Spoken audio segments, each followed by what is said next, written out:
Today is March 23rd, 2017. My name is Brian McDevitt with the Pritzker Military Museum and Library, and I am joined by Francis Anderson, who served in the United States Marine Corps from 1951 to 1953. Good morning, Swede. How you doing today? I'm not too bad. Yeah, good to go. So let's get started. Where and when were you born, sir? I was born right here in Turtle Lake, Wisconsin in 1930, October 30th. And I'm 86 years old. 86 years old. And so what was it? Is that a pretty small town? Pretty Yes, it is. It is. It's about 1,000 population, and it's been that for years. It's a two railroad town, crosses here, and and we have two federal highways cross here, so it's a little busier than some towns with 1,000 people. Sure. And what was family life like growing up? Did you have brothers and sisters? I had one brother, and we lived on a farm 2 miles outside of town until I was, my father died when I was 15, and we tried to farm for a year, and it didn't work very well with the type of operation we had, so my mother got a job in a local dairy plant and a laboratory, and we moved into town. Was it a dairy farm that you were living on? Yes. Yeah. 80 acres. 80 acres. And was your brother older or younger than you? Younger. Younger. He was a year and a half younger than I, and he was in... He served in Korea, but right at the very end of the hostilities. Yeah. And was he in the Marine Corps as well, or was he Army? No, sir. No, he was Army. Army. Yeah. And so we'll get into that later. I heard that you were actually drafted into the Army. Is that correct? Oh, that's what everyone that was drafted when they went to the induction center assumed they were going to be in the Army. And did you have some military history in your family before you? My dad was in World War One. He was a private first class in the Army at Fort Lewis, Washington, and the day or the month that they were scheduled to go to France, the armistice was signed. Wow. So. Oh, good on him. And then he came back home. Did you want to join the military, or had you thought about it at all, or was it just strictly the? Yes, sir. I had thought about enlisting, and I had a good friend from a little bigger town up here, Rice Lake, Wisconsin, who owned a bar, and he's the one that, when we left the induction center, he said, if we get a chance, why don't we go in the Marine Corps? I said, boy, I don't know. I said, I've heard a lot of weird stories. No, he said, we can handle it. And I said, well, okay, if you want to do it, I'll do it. So we did. Yeah. We volunteered, really. We were Selective Service V, and that was for volunteer. And real quick, what do you remember from World War II? Do you remember when Pearl Harbor got attacked? Do you remember? I remember it just like it happened yesterday. And what was the coverage? Did you hear it mostly on the radio, or did you get it over? Radio. Yes, it was definitely on the radio. Battery radio. We didn't even have electricity on the farm in 1941. Wow. And was there? Did you know a lot of guys who were, I guess, just would have been just 7, 8 years older than you that went off from your town? Were there a lot of people from Turtle Lake that went to World War II? Yes, a lot of people from here. There were a lot of veterans. And did the community kind of rally around itself, and everybody kind of help support each other? Definitely. It was a complete turnaround from what we saw in Vietnam. Yeah. So as you're in high school, what are you thinking about world affairs? Are you thinking about is there talk up there of communism and everything? You know, everything that starts the world really starts to change quite a bit after World War II. Yeah. So, go ahead. No, yeah, I was just wondering, like, if you had thought anything, if you knew anything about Korea before 1950. I don't believe that, except for just a mention of it in the history books. It was such a backward country. The main highway in Korea when I got there in 1951 was a little dirt road that ran from Seoul down to Busan, the length of the country, and that was the main highway. And now it's a modern industrial city, especially South Korea. Yeah, I think North Korea is probably similar to what you've experienced still. Well, they were still running on paddle wheels with their bare feet to irrigate, to lift water up from one rice paddy to the next when I was there, so you know how far back they were. So tell me about the process of how you became a Marine Corps. Did you go see a recruiter? You were drafted in. Can you just kind of walk me through that process, Swede? Okay, we went down to Minneapolis to the induction center. A sergeant from the Marine Corps came in. There were, I believe, 200 and some men in that in this big room. Came in. He said, "I need 7 Marines." My buddy from Rice Lake, the guy I just mentioned a little bit ago, jabbed me in the ribs, and I jumped, and he jumped up, and we both stood up. And he says, "Okay, I've got 2." That's how quick that happened. And you said you had heard some weird things about the Marine Corps. What kind of stuff had you heard?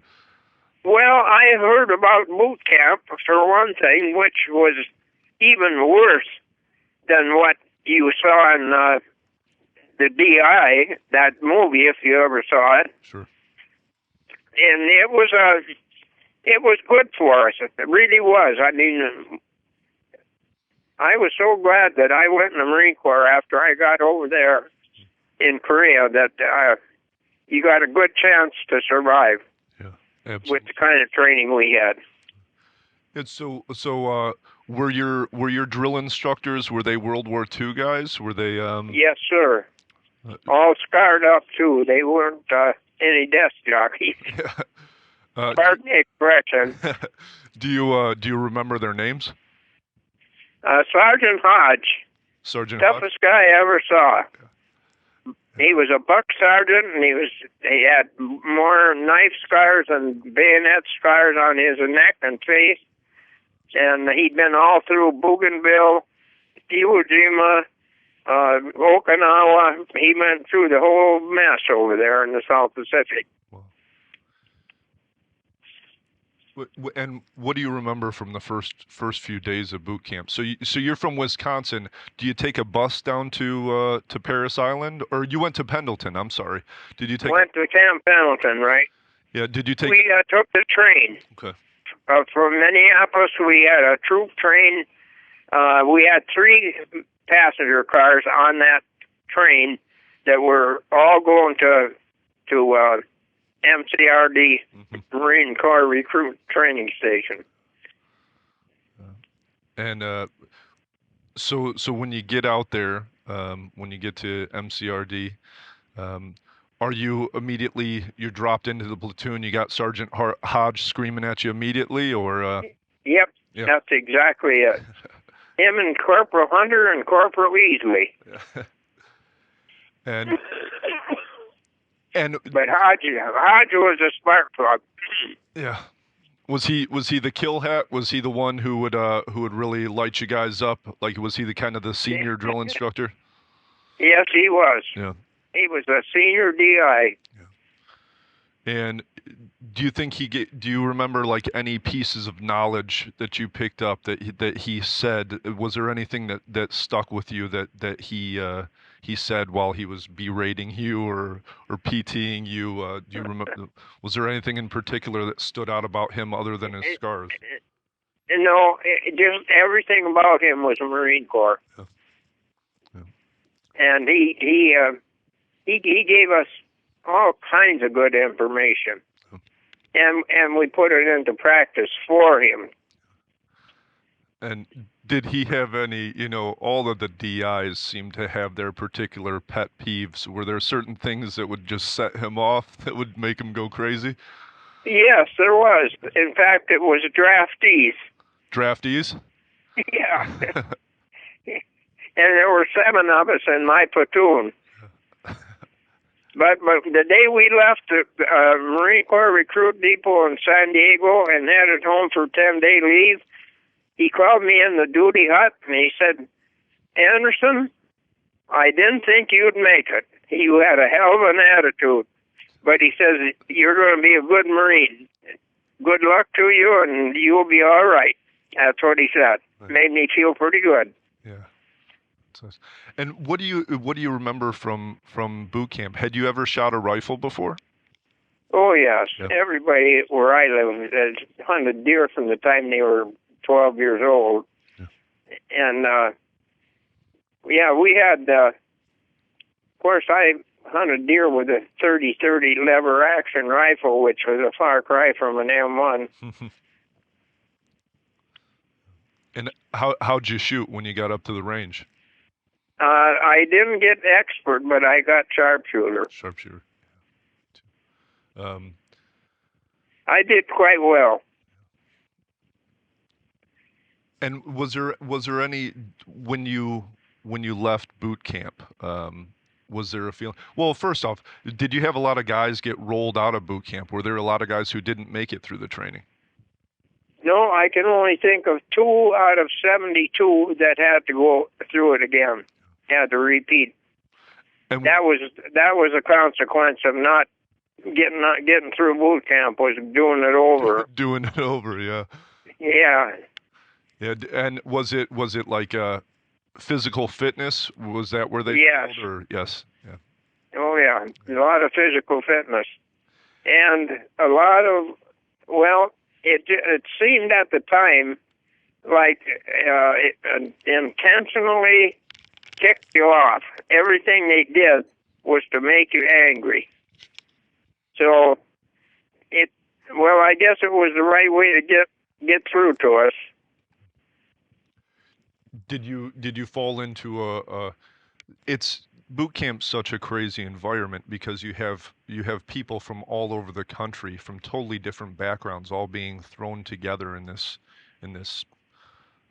squad bay.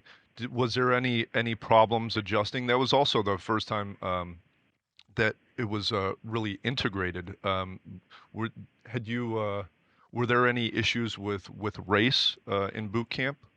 No. No. We had one black man in our whole platoon. Harry Truman had, I believe it was Truman, had just integrated the services. And there was no more of putting all the colored people in motor transport or in the kitchen. It was the start of integrating it, and we didn't have. We only had one. We had 2 Filipinos and 1 black person in our 72-man platoon. Later on, I went down to visit my brother in Camp Rucker, Alabama, in the Army, and I couldn't believe it. They had to have the lights on in the daytime in the barracks. It was totally black. And you said he was in, like, right at the end, was this like 50? Did he stay in after Korea? Did he? Yes. Did your brother? No, he didn't. He did it. He got drafted and he did his 2 years and got out and started his own television business. So, how long was the boot camp, and then where did you do your follow-on training? Okay, boot camp was 16 weeks. I was in assignment barracks at Camp Pendleton, hadn't been assigned to anything yet, any advanced training, and we had another volunteer thing. We have whatever, I believe it was the 24th replacement draft is what they called when you rotated, they called it a replacement draft. which was a 12-month tour in Korea. So we were in this receiving barracks down there in Pendleton. The next day we were scheduled to get assigned to advanced training in various units. Mm-hmm. And a corporal came in and he said, I need 3 men for the 24th replacement draft to go to Korea tomorrow. No, 2 weeks from now. You've had 10 days leave. You get another 20 days, and you come back here and you'll go in the next replacement draft. So that's what we did.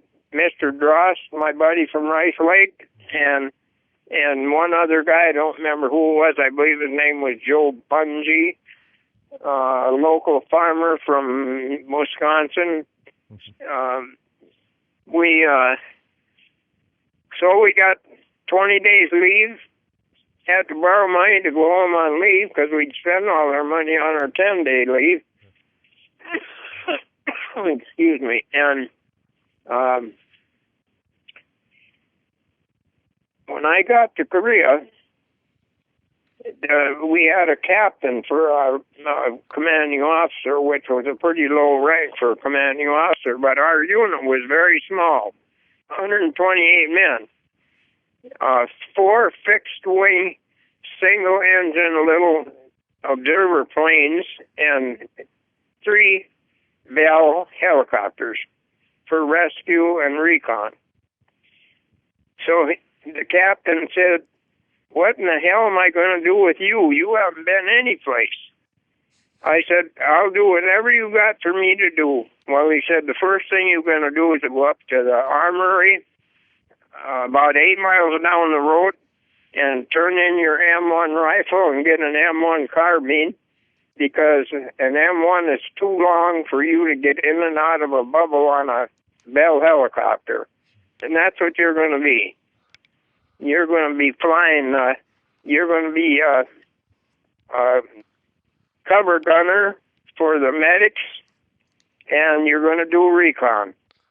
So I had about 10 days of push through quick indoctrination into mapping and so on, and that's what I did all while I was there. I never did go to advanced training. Wow, that's incredible. So who were the guys? Were the guys bringing you up to speed? Had they been in Korea for a while? Most of our people were at least tech sergeants who had been in World War II. We had a lot of seasoned Marines in my outfit. Yeah, but there was They helped us a lot. But there wasn't. Helicopters were relatively new. I mean, the advancements of helicopters during the Korean War was very huge. I mean, it was integral for what came later in Vietnam and everything. Oh, yes. Well, see, these little Bell, are you familiar with the Bell helicopter? I am a It's little. just okay, it's a bubble with 2 seats in it, a pilot and an observer, or a gunner, whatever you want to call them. And that's what we had. We had 4 of those and 3 of, they're called OYs and L-19s, which were little single-engine. They were just like little civilian planes that people fly around here. Yeah. We used to be able to fly down through the valleys and canyons with those and pick out Korean troops coming out of caves and rolling out an artillery piece and fire a few rounds and roll back in, and we'd give the azimuths on those to the artillery people behind us. The Bell helicopter is the one from the opening scene of MASH. Is that correct? I believe so. Yeah. And you could put 2 pods on top of the skids. It didn't have wheels. It had just like conduit frames that landed on the ground. And you could put 1 stretcher on each side and then strap it down and take off with wounded.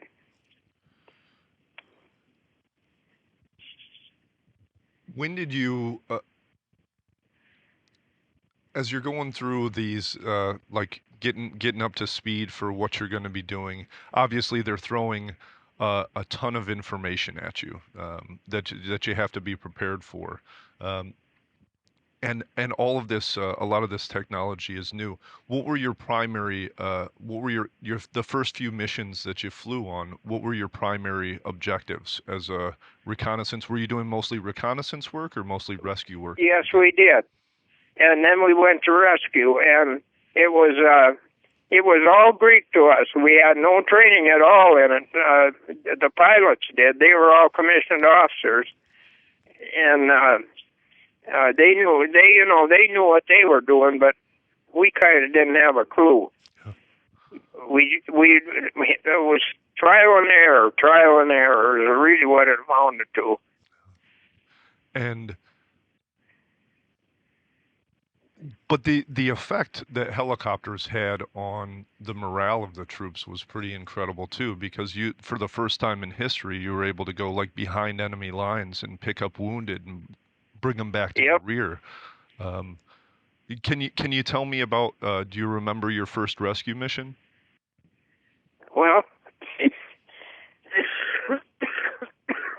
Or do you remember any rescue mission that kind of stands out in your head? Well, yes, because the terrain was really rough, and all we had seen previous to flying up into the foothills. All we had seen was rice paddies and steep cliffs and things like that, And when it was a job just to find a place big enough to set a helicopter down, even those little ones. There was another outfit up the trail from us that had Sikorsky's, which were pretty big. In fact, they could haul a 6-man squad. Mm-hmm. But that was about the biggest thing I saw over there in the year that I was in Korea. And you're up near the 38th parallel. Yes, I was. Are you there your entire deployment? Pardon? Were you up near the 38th parallel your entire deployment?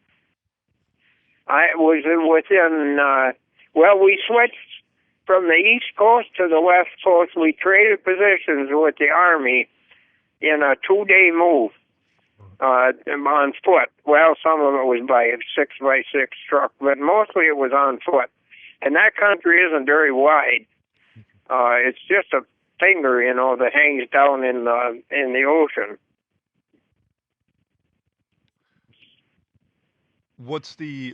So one thing that I didn't ask, what month did you arrive in Korea?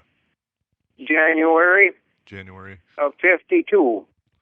So can you talk to me a little bit? When we go through boot camp nowadays, we talk a lot about Korea. A lot of it's about Incheon and the Chosin Reservoir, and a lot of it, some of the tactical, some developments that came from Korea are cold weather gear. Can you talk to me a little bit about the weather that you experienced out there, Swede? The weather was brutal, and I don't know why, because that 38th parallel, if my geography is fairly accurate, I believe Chicago is about on what parallel are you in regard to the globe? Yeah, I think it's pretty much 37, 38, and maybe 36. Mm-hmm. So you don't have that brutal winters in Chicago that we even have up here where I live. I'm in the northern 100 miles from the 150 miles from the Canadian border in Wisconsin. So Korea was nasty. We had very good clothing. We had boot packs that were heavy insulated, clumsier than hell to try to maneuver with them, but at least your feet didn't freeze unless you let your socks get wet, and then you might get frostbite. Did you have a couple of guys over there that had been through Chosin, or had all of those guys rotated out? Yeah. No, there were some of them there. Some of them even volunteered to stay there longer. And you wonder, you're trying to survive, and you wonder, what are these guys doing? Because the cold does something, and you had no follow-on training. I know a lot of the guys who initially went over, and probably the second group that went over, they did Bridgeport, California. They did some kind of mountain and cold weather training, but they didn't have the gear when they showed up. I mean, so many of those guys had cold weather injuries. Do you know where Pickle Meadows is in California? Yes, sir. You do? Yeah. Can you describe it for everybody who's listening? Well, I didn't go there. I went to Pickle Meadows for winter training after I got back from Korea. So you see how things kind of get disorganized when they're. I know they're having thousands of people, but boy, I just come out of a place that was hell, and then go to California and get sent up to Pickle Meadows for winter training. Well, I'll tell you the truth, sir. I was surprised to see that you were living in Wisconsin. I'd think you'd be down in Florida or somewhere a little bit warmer. Well, when you have generations of your relatives in there, and everyone, you get connected to an area, and it's kind of hard to. I spent a little time in California after I got out. My uncle lived in San Pedro. And I kind of liked Southern California, but I guess when you kind of start out in a place like this, you stay here. Yeah, absolutely. Can you do kind of an overview of what the terrain was like in your area of operations in Korea? Well, it was no roads, of course. There were some trails, cliffs. I'm trying to think. Wisconsin Dells, down near Baraboo. Mm-hmm. You familiar with that? I am, yes, sir. It's not too far from you. That is probably, we have some of that kind of outcroppings and everything here.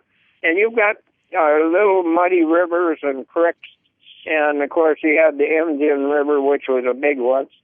Mm-hmm. That was the one that we spent quite a bit of time near in Korea. But a lot of, rice paddies are fed by these little muddy little rivers.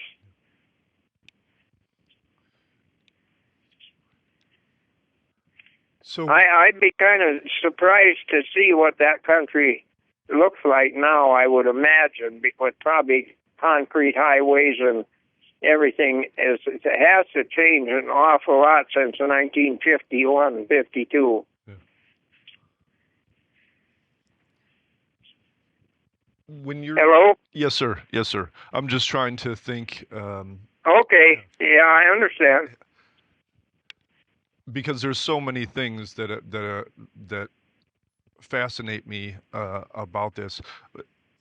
Now, out there's no electricity, there's no roads, there's no nothing. What are the instrument panels like on the helicopters that you're flying around? Do you do any night missions? Yes, yes, we did.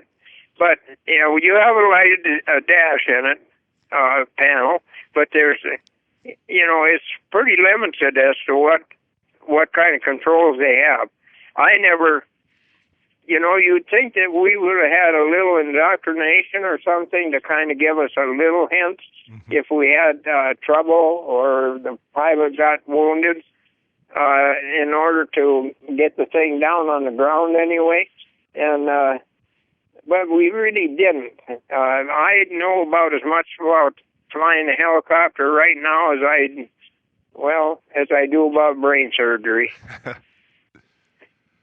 And I've been in a few of these modern ones that we've had. I was a policeman here for 20 years, chief of police, and we've got very sophisticated ambulacopters up here that have a doctor, a nurse, a pilot, and a co-pilot, plus room for 2 stretchers. So they're pretty big and they're pretty sophisticated. Yeah, because I was reading about these different helicopters, and you were saying you had stretchers along the skids that you could. Right outside in the wintertime, and these were like a basket that sat on there and got strapped down. And in the summer, it wasn't bad. I mean, it was, the weather wasn't so bad. But in the wintertime, there were quite a bit of frostbite from wounded people being on those skids. Yeah, because some of the helicopters, their legs would be sticking out the doors. Other ones, like yours, they would be underneath, and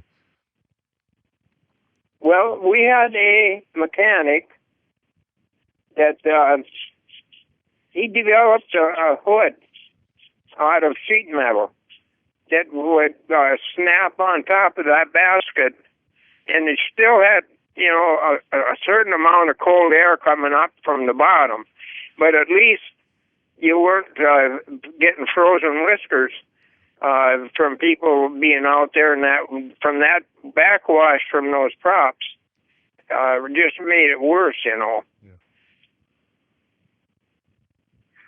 And the missions that you went on, like, did you come under fire a lot? Not a lot. We usually tried to get in a cool zone if we could. You didn't want to go dropping right into a hot zone if you could help it. Yeah. Was the Bell pretty rugged? Yes, it was. They were tough. Yeah. They were little, and they were tougher than hell. Yeah. And how did you guys communicate with the guys on the ground? That was mostly by hand signal, and some had radio contact with the medics. Mm-hmm. And so you were VMO6, that's correct? VMO6, right. Were you attached to ground units, or were you part of the air wing? 1st Marine Division Air. Air? Right. We were called flyboys, which kind of always upset us because we definitely were not flyboys. And walk me through real quick when you're getting ready for a mission. What are you bringing as a reconnaissance guy, as an observer? What types of things are you bringing into the bird with you? I'm bringing a map that I can work on and make markings, and I'm bringing a M1 carbine. Now, I'm not even sure today what their normal issue weapon is, and I'm quite sure that they don't use Bell. I don't think they use Bell helicopters anymore. We didn't even have doors on those helicopters, and except when it really got cold in the wintertime. You could hang right out the opening, and as long as you're strapped in, you wouldn't fall out. And did you you said the one gentleman developed kind of the hood for the stretchers, for the litters. Did you or the pilot make modifications to the bird as the deployment went on? No.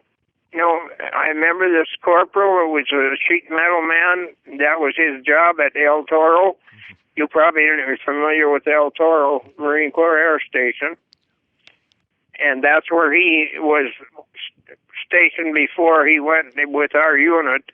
And he could make just about anything out of aluminum. What other, so you have the rescue missions. You also, a lot of the helicopters almost became like quick react force. So you would go in and you would observe the enemy, and you'd help call in artillery on the enemy. Can you kind of walk me through that process? Well, what we tried to do was find a concentration of, like, they had a lot of caves over there. Mm-hmm. And with a little narrow gauge railroad track inside, they'd roll a weapon out on these tracks and fire 6, 8, 10 rounds of artillery, and wheel it back in. And we couldn't tell where it was coming from unless we were there and could see where it came from. Then we would mark it and bring artillery in, or we had pretty good fighter plane coverage too. They were flying off flat tops out in the Gulf. You used them a lot when you were doing the rescue missions, correct? Right. Was there any kind of communications between the helicopters and the airplanes? Yes. Yeah. Yes, they had contact. When you would when you would see, say you see these guys wheel out of the cave, and they shoot, they fire on us, do you immediately go on the radio, or you and say, hey, and you mark down the grid and just pass the grid number? I try to work the map, and the pilot would make the contact. Did you ever fire your carbine? Oh yes. Yeah. It's not always at someone, but you fired it. Mm-hmm. It make a lot of noise. Yeah. They weren't the most reliable weapon, but an M1 carbine is. I even have a civilian model. It's in my closet right now. Do you still go out shooting every once in a while? No, I don't. In fact, I had a heart attack 8 years ago, and I quit deer hunting. And I used to use that for deer hunting. When I'd give my son, when he was young, I'd give him my Winchester, and I'd use that carbine. But they're kind of useless, really. While you were in Korea, I believe there was a lot of political things going on. So we were working within the UN. Did you work with any foreign soldiers? No, we had. I shouldn't say that. We had some Greeks. We had a Greek Marine unit that was kind of nearby that we got along real good with, and they were good guys to have on your side. And what kind of stuff were they doing? They had patrols going out. They were regular infantry. Did you ever do any foot patrols? Yes, we did. Not very far out. We weren't there for that, and we used to go out, maybe a couple of miles, maybe along a river bed, and especially if we knew there had been some activity there.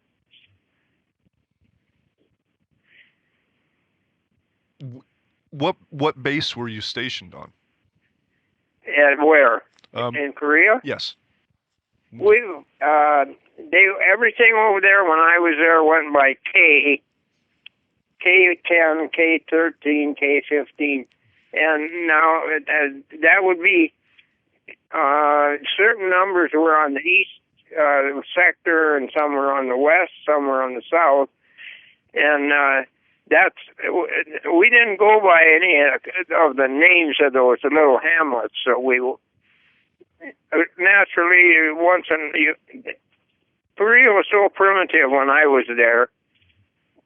They didn't even know. We had one time 3 people from a family carried a guy down to our medics from up in the hills because they thought maybe he could help them. The guy had been dead for 3 days. Oh my. You know, you'd think that human instinct would have told them that that man was dead.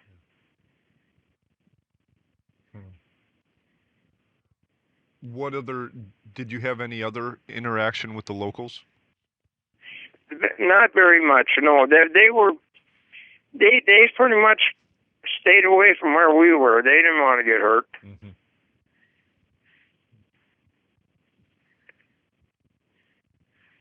What did you think about, did you hear any of the stuff? What was the kind of talk like in Korea when we had these periods of ceasefire, or when things became stagnant because of politics? Well, I'll tell you, I can't remember exact date that I came out of there, but most of that happened after I got back there. We had pretty loyal people over there. There was none of this Vietnam type stuff.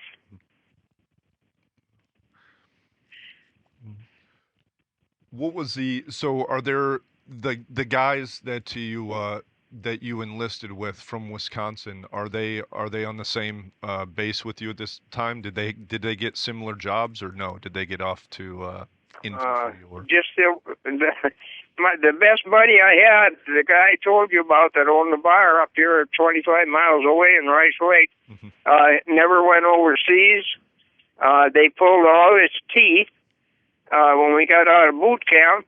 So he was in casual company for I don't know how long, and I never saw him again until we got out. And then we used to get together. And really, I don't know. I had a friend in Orangeville, Illinois, that I went down to see a couple times. I gave a big farmer. I can't remember what his name is even right now. Vilas Barker, Barker. And you met him while you were forward? Yeah. Now he was. I'm quite sure he passed away. His wife called up here one time, and she was visiting some of her relation in Minneapolis. And at the time, I couldn't arrange to see her, and I'm quite sure that he passed on. Do you remember any of the pilots that you flew with? Did you normally go out with the same pilot? We only had 13 or 14 total, so yeah, we went. Well, I'm trying to think now. Most of them were. We even had some master sergeants that were helicopter pilots. They weren't all commissioned officers. And what was the living situation on the base like where you were? What were the hooches like? We didn't really have a base. We had a tent camp. Okay. We had our outfit had a little tent where they tried to repair, keep 3 Jeeps running, and we had a lot of junk from World War II. So it was, I don't know, it's hard to explain. We went through Japan through the Yokohama Army Supply Depot when we went aboard to go aboard ship at Yokohama to come home, and there were acres and acres of new Jeeps in wooden crates, and we never saw a new Jeep in our outfit. What's chow like? Pardon? What's the chow situation? What are you eating for food? Chow wasn't bad. I mean, yeah, we had a lot of damn sea rations, and I don't know if you've ever had the occasion to have those. I probably have. Yeah, I think they're a little bit different now, but probably pretty similar. Yeah. Yeah, I think so. We had those little weenies. I don't remember what you call them now, but they were used to punch a hole in the bottom of the can and cut the other end out and then blow them out because they were set in lard. Mm-hmm. But you set them on the manifold on a truck and they aren't too bad. Yeah. Yeah. Was there? Did you guys buy any food from the locals? Did you guys have chicken or you had No. No, I wouldn't eat that stuff they had. No. It was like, I don't know. It smelled like rotten cabbage. Moo was one thing. Let's see. I can't remember the names. I used to know the name of some of those things they ate, but it was terrible. And could you differentiate between Chinese troops and Korean troops? Not very easily. If you got close enough, they were a little more yellow. Uh, Koreans are more like American Indians from Oklahoma, kind of that shade of dark. And similar features too, round face and high cheekbones. And did you have any contact with the rear while you were over there? Did you get any letters from home, or did you send any Oh yes, correspondence? we had contact at home. I'd say we probably got mail almost as fast as you might get a letter from me in Illinois, and that was was all airmail. And did you So I think we had pretty good service as far as that, and boxes of cookies and things like that that their parents would send. Those are we had those things were pretty efficient.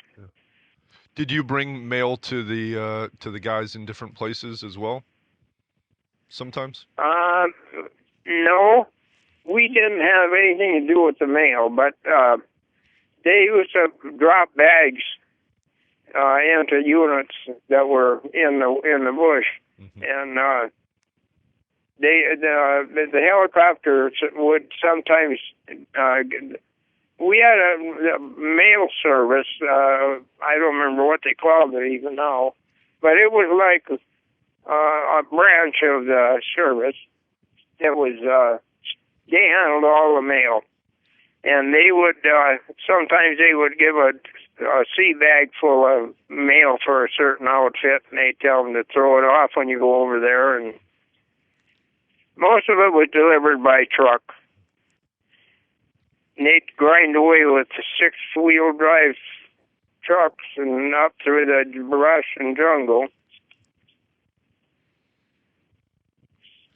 What were the most difficult missions? Did you fly on over some mountain passes? Did you have trouble with wind? Was there any one particular thing about certain missions that kind of irked you? Well, I think yeah, those valleys with wind gusts probably were. I never got into a situation where we had a close call.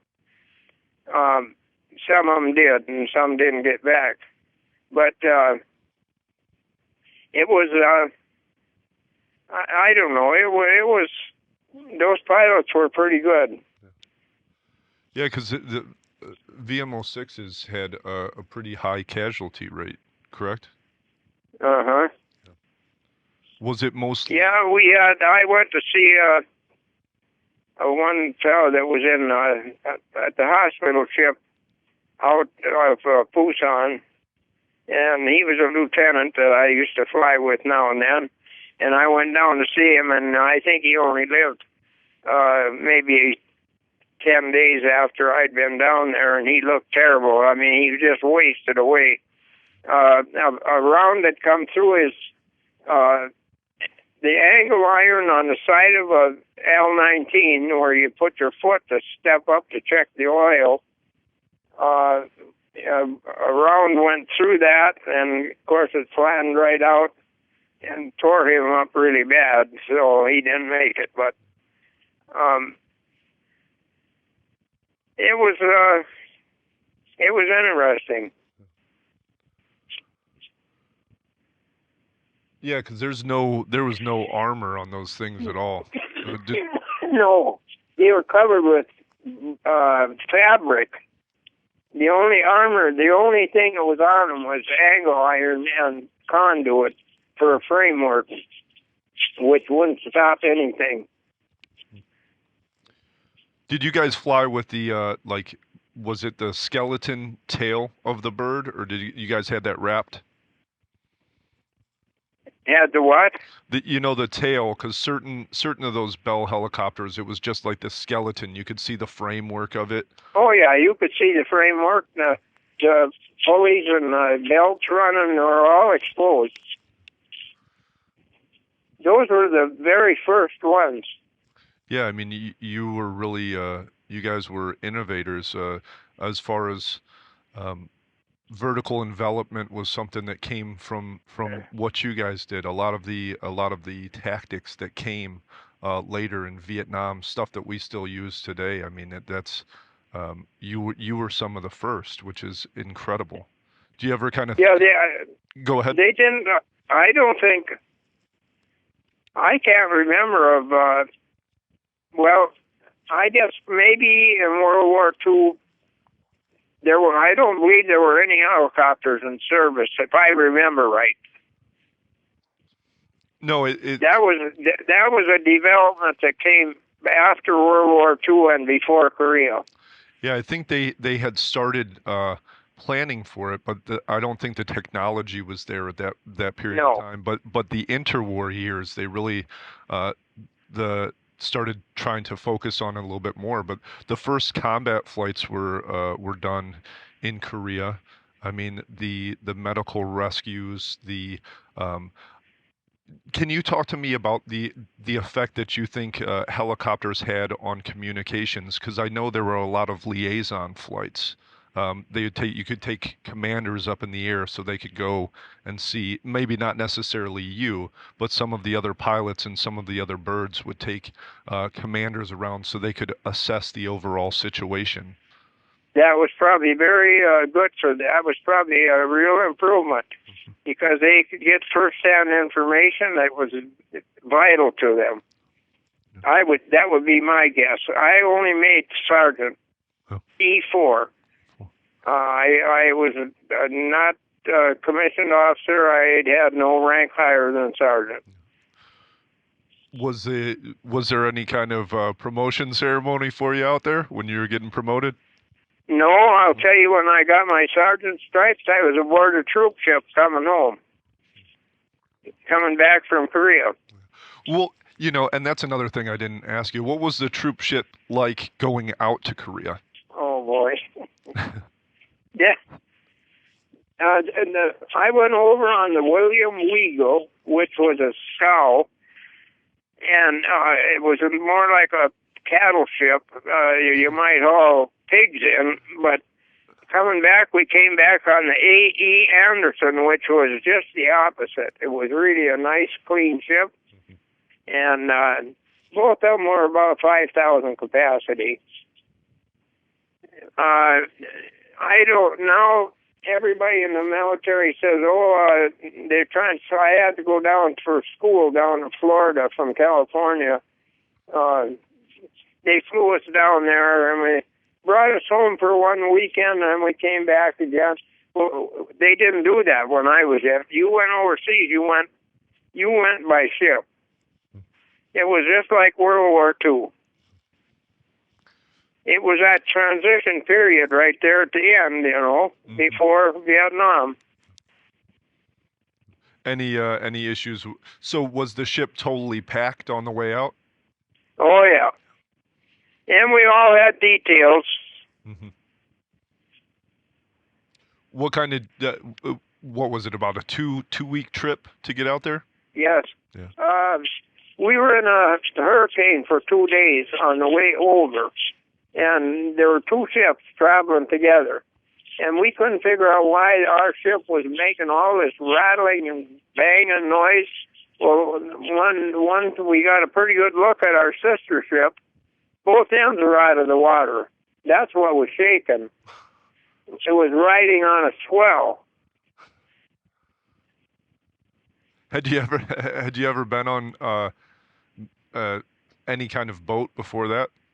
Like, Well, not anything that big. yeah, nothing like that. Yeah. No.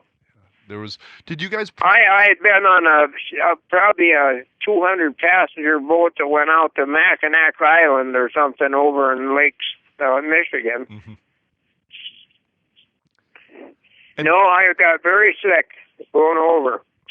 Yeah, that must have been. I never had to do any time on ship, and I'm kind of six of one, half a dozen of the other, because it's a Marine Corps tradition to go on ship and to go Yeah. to go out there. But then the other half of me is kind of, I think about the berthing. I mean, there's no room. There's no Did you have, was it like 3 racks high? Like, did you guys all sleep I'm thinking 4. 4? When the guy above you, his ass was right in your face. Well, you know what I mean? That hammock type string threaded through. It'd be just a big hump hanging down right on top of you. You couldn't. You had to get in the way you wanted to sleep, so you couldn't roll over. And with seasickness, that had to just be terrible. Yes, it is. I don't like to complain about things, but boy, that is the sick. If you think a hangover is bad, that's nothing compared to seasick. Did you finally get your, did you ever get your sea legs? Did you ever feel comfortable on the boat, or were you sick the whole time? Coming back, I felt great. Never got sick. The ship was clean. The food was better. I don't think I can't remember having one sick day on the way back. And of course, we weren't in the same kind of weather we were going over either. Did you make any stops on the way? Hawaii, we refueled in Pearl Harbor, going over. Coming back, I don't know. They must have had more capacity because we didn't make any stops on the way back. We left from San Diego to go overseas, and we came back to Treasure Island at San Francisco.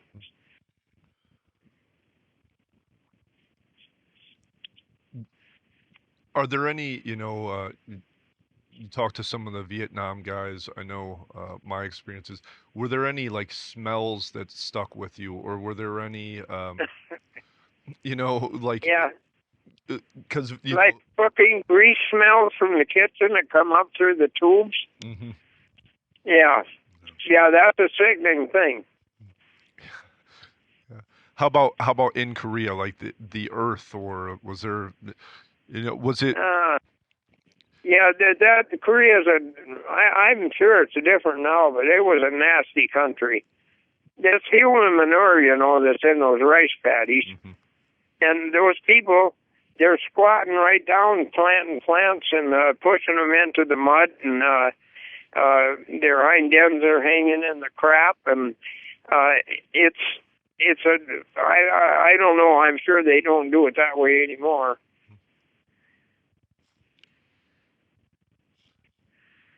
We talked a little bit about the winter. I mean, that can have a huge effect on morale and just did the winter wreak havoc on the helicopters at all? The cold weather? Somewhat, yeah, but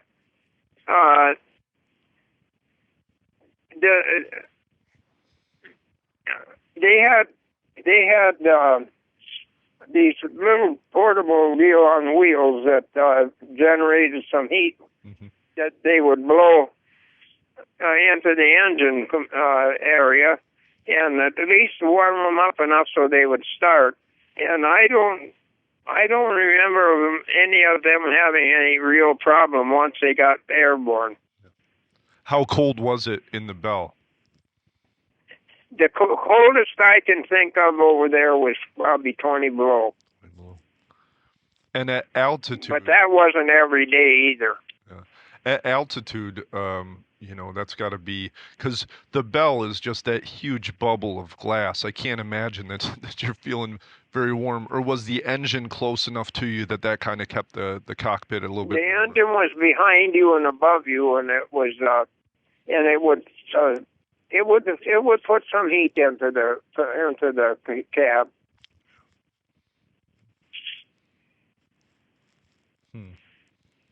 Because it's such a, I'm looking at a picture of the Bell right now. Did you have to fly in say any whiteout conditions or like rainstorms while you're over there? I don't believe that I can honestly say that I was ever in a real rainstorm. No, I really can't say that. They kind of, well, I mean, there are things you have to do when you have to do them, but I think they tried to stay on the ground when in inclement weather, if they could. So when you heard, when you and your guys would hear that there was a rescue mission that needed to be done, um, how did you get the word about that? How much time did it generally take you to get ready? It didn't take very long. The start the machine, we didn't do, but they started them up, and they called out Sergeant Anderson, so and so, Lieutenant so and prepare to be taken, lift off in 5 minutes or 10, and away you go. And a lot of the maps that we had of Korea were pretty poor, correct? Right. Yeah. Yeah, the maps inside our Marine Corps guidebook was probably as accurate as anything, and that was a long ways from accurate. So did you just do line of bearing? You just you know where it's at and you start flying towards it. Were you helping to navigate for the pilot? The pilot was flying the instrument mostly. Mm-hmm. They didn't. No, they didn't ask us anything like that. And then would the Marines on the ground would they you know, there's some pretty heavily forested areas, like you said, there's cliffs and everything. Would they try to clear an LZ for you? They would try to have an area big enough so you could land right without getting in trouble with the prop. And did they ever use smoke grenades or like colored panels, reflective panels? They used to use smoke. We used to use smoke, and most of it was white, you know, off-white, like a cloud. It looked like, and you didn't fool too many people about where you were because there was enough noise that. If I can ask you real quick, how about one of the other innovations was the kind of the body armor that came to be in Korea. Can you kind of describe? Did you have a flak jacket that you wore out on missions? Yes, we did. But the flak jacket was good for flak. To the best of my knowledge, it was not a bullet stopper. A pointed projectile. The one that we had was a pointed projectile could penetrate that. Now, the ones the police vests that I had after I was out of the service and had my job here, I'm sure there were a lot of improvements made on that from 1950 to 1972. That's yeah, it's just a fascinating story. I'm very glad on behalf of myself and the Pritzker Military Museum and Library. I want to say thank you very much for sharing your time with us. Is there anything that you thought I was going to cover today that I wasn't that we didn't get to, or anything else you'd like to add? Well, I think you pretty well hit everything that I can remember. This is a long time ago. You know, I was also going to ask you've been following I don't know if you've been following what's been going on in Korea today. Do you ever think about that? You talked about you wonder what it would be like. Have you ever thought about going back? No, I really haven't. They've had some promotions around here. Now our Legion post here, they never had a. I don't believe they've had a Korea visitation. They did have a World War I some years ago and World War II not too long ago. They took 2 bus loads of veterans and spent, well, I think it was like 3 days. And I know that some bigger entities have had some Korea visitations. My health is not too great, and that's probably part of what happens with most of us. Well, I'm battling leukemia now. Sorry to hear that. Well, you're also, Well, sir, you're coming pardon? you're coming through another winter, so that's always a good thing. You know, it's spring's upon us. Hopefully, you know, we had a little bit of misting of snow the other day, but spring is pretty much upon us, so um, that's a great thing, and you know, Well, it was great talking to you, sir. yeah, great to speak with you as well. Um, Once again, on behalf of the museum and library, thank you very much, Swede. It was a pleasure. Uh, the best to you and all of yours, and we'll be in touch with you in the near future. Okay, sir. Thank you All very right. much. Take care. Have a great day. Goodbye. Bye.